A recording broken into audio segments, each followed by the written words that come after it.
Okay, the light is adjusted. Needed a little bit of light over there at the workbench. So, I'm going to hone out this cylinder. I need to hone it out. I bought a new honing tool. My old one was pretty worn out. But I definitely need to clean that out with a rag or a paper towel. And then I'll oil it up with some engine oil. That's how I do it anyway. Okay, that's cleaned out. So let's see, I need to get my honing tool out, open it up. It's the same one that I've always had, it's just a new one. Got a bunch of parts down here, bunch of parts. I've spent, I'm about to hit $1,000 here soon, so I need to get my drill. Got it already, one step ahead. Now I just need to get some oil. I should have some left. Yeah, that's good. So, make sure I don't have any contaminants on my glove. And I'm just gonna rub some oil down in the cylinder.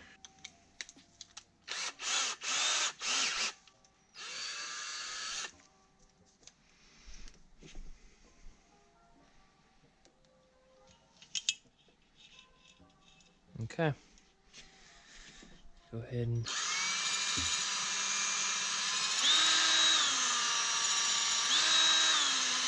there we go. Looks real good, smooth. So I'm gonna go ahead and clean that out. It's good all the way. Matches real good. So now I'm going to go ahead and check the ring gaps and get those set. Probably won't record it because I've actually never really done that. Usually the kits I have bought are pre-gapped and everything, so I got to do that. I'm gonna take my time on it because that's something you want to get perfect. But I definitely want to get this top end done soon, and then after I do the top end, I'll take the side cases off and install the new parts. This is why you gotta check ring gaps, because as you can see, that ring gap is too small. It's supposed to be 0.50 millimeters, but it's a lot tighter than that. I also confirmed that with the old piston ring it's 0.50, so I do have to file the end of that and make sure it's perfect to factory settings. Okay, it's a new day, but I'm gonna continue doing the top end. The thing I need to do now is get the head gasket out, get it in place, put the dowel pins in, and then put the head on. I got the valve seals installed, I got the valves reinstalled, springs are cleaned, everything's cleaned up, surfaces are cleaned. And after that, I'll just have to time it, and then I'll be making good progress. Alright, you're gonna have to excuse the mess here, but today I'm gonna be doing the top end on the Arctic Cat 500. First off, I'm gonna go ahead and install the piston, get that all sorted out, and then I'll put the gaskets on. I'll probably get the piston on and the cylinder on tonight. It's getting late on me, but it'll all be in this video. So, got the gasket surfaces all cleaned. I got the gasket surfaces on this clean, on the cylinder. It's all honed out. And so I just need to go ahead and get one of the circlips installed here. Let's see what side I'm going to be working on. I'll probably go ahead and do this side.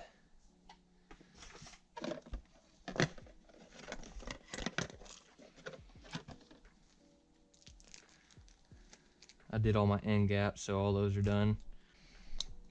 Alright, that is installed. You just want to be very careful. I'm going to go ahead and get a pick and slide this circlip around just a little bit. You definitely don't want the ends to be where this little notch is, because that's not good.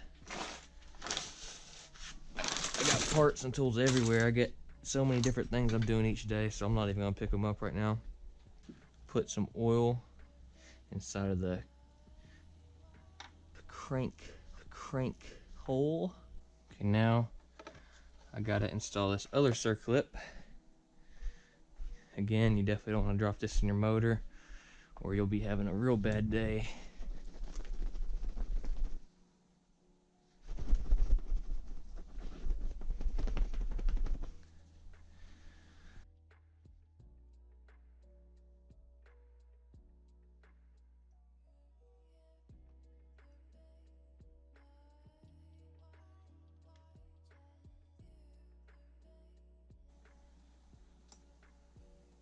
You don't want it flying at you either, because these are very springy. Okay, now that circlip's in, and there's no rocking in the piston, which is good. Everything's smooth, so that's great. And also, again, make sure the end of the end gap of the circlip is not right here where this notch is. You definitely don't want that. Just inspecting it, that it's all the way in there perfectly. Go ahead and get these gaskets open.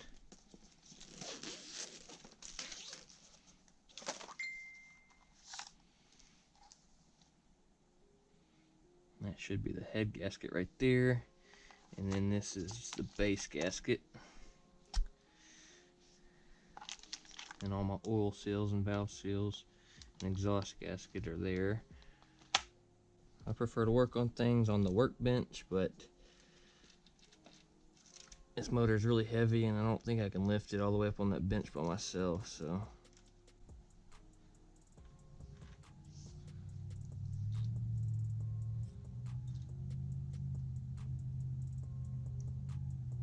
Someone's rolling coal out there. My piston rings are lined up now. So, need to go ahead and oil the cylinder up. I'm gonna use some engine oil, ATV engine oil. This is literally always the hardest part when it's, especially since the engine is on the quad. So this is the hard part, is getting this timing chain up and trying to line everything up at once.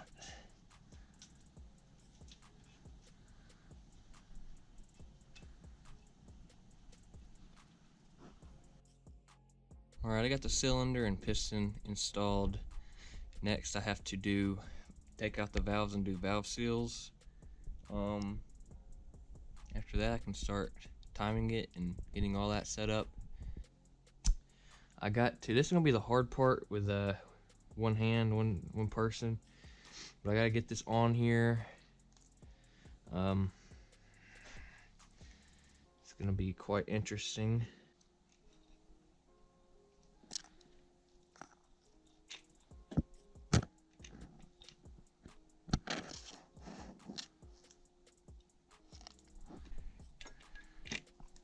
Ow, ow, ow, something's on my finger.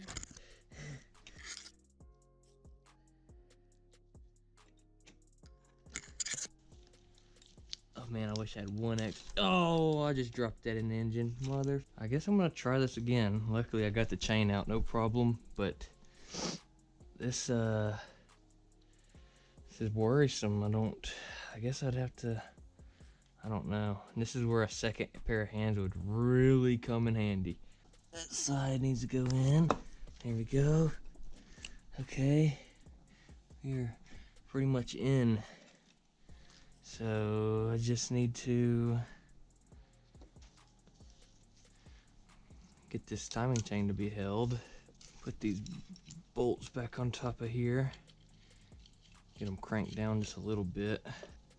Just a little bit, because I gotta tighten it. Still gotta do all the other bolts, so I don't want to tighten it too much. I got my cam here. Take off the timing cap right here. Okay, it's an 8mm. Oh, God. I think that has never literally ever been off. So, oh, okay. Need to remember that there's a copper washer. That looks brand new. I'll hold this with my finger. That way this thing can spin nicely. I'm gonna look for a T on the flywheel. I'm gonna assume that's it for now until I get a flashlight. Okay, I'm holding the GoPro again, so the audio might be buggy. But one more time, I'm going to repeat the steps. You want these two lines on the cam to be horizontal with the head, the letter to be on the bottom, and your cam lobes will obviously be facing towards the bottom. And then the line on the flywheel is lined up, so that means you're in time. You don't want to forget this little clip. It's a little C-ring that goes in this groove right here. It goes under that. You don't want to forget that. And then there's a cap that goes on the outside. It looks like this. And where it's pointing down on these ends right here, that goes down. So pointed down, and that'll just slide,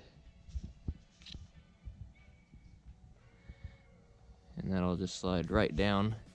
And then gasket maker the whole top of this, which I will have to do. I use blue Loctite on these nuts, or on these bolts, because you don't want those backing out. And I'll obviously get a hammer and a screwdriver and flatten those sides back in. Okay, a new day, but I'm gonna put the head cover on. I gotta use some gasket maker on this surface, so I'm gonna lay the bead.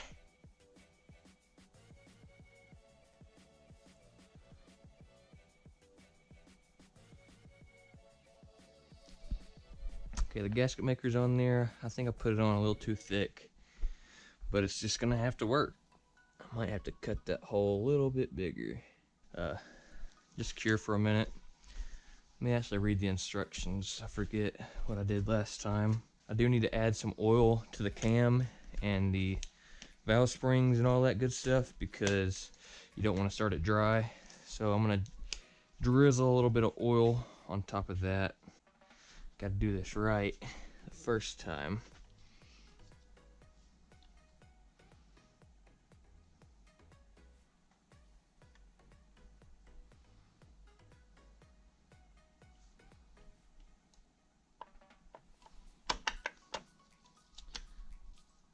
Okay, it said to press it down to where it's gooing out just a little bit. Okay, 1 hour. So I'm gonna let that dry for an hour, and then I'm gonna torque all the bolts in, and then I'm gonna start putting other things back together. But then I gotta take the side covers off, because I got new bearings, I got a new stator, new belt, all that. So I gotta do that good stuff. But before I do that, I might see if it'll run first, because yeah, I just want to check that. So okay, I got this air intake boot cleaned up, and I just need to get a new seal for it. So I took the old one out, so I need to find the replacement. It should come with one. This should be the right seal. Oh yeah, like a glove. Okay, the new seal is in. It's very clean. I just need to take I think these are T30s, these bolts out. I already have this surface cleaned and prepped too, so all I gotta do is wipe it off and bolt this all back up and poke these bolts through so they're ready. Let's see, what should I do now? Tomorrow I'll be cleaning the carburetor.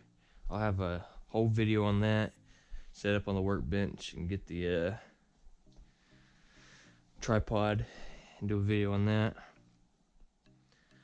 But next I'm gonna torque those bolts down, and then I'll probably go ahead and put the new coil on, so I'll have a video on that.